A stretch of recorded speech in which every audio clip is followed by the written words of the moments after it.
আসসালামু আলাইকুম, শুভ বিকেল সবাইকে। তো আজকে বিকালে মনে হলো একটু পিঠা বানাই। তো আপুরাও এসেছে বেড়াতে, মানে আমার ননদ।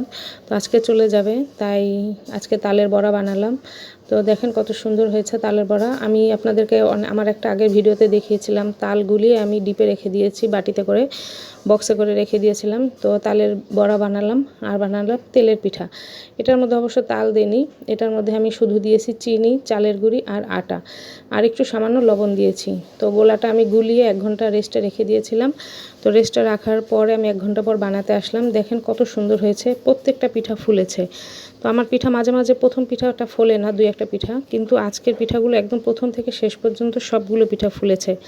তো কেমন লাগলো আমার এই 2 রকমের পিঠা অবশ্যই কমেন্ট করে জানাবেন। আর এই ভিডিওটা যদি ভালো লাগে তাহলে অবশ্যই বন্ধুদের সাথে শেয়ার করে আমার পাশে থাকবেন। তো এই গরমের মধ্যে সবাই সাবধানে থাকবেন, আর সবাইকে দাওয়াত আমাদের বাসায় তেলের পিঠা খাওয়ার জন্য। তো সবাই ভালো থাকবেন, সুস্থ থাকবেন আর নিরাপদে থাকবেন। আল্লাহ হাফেজ।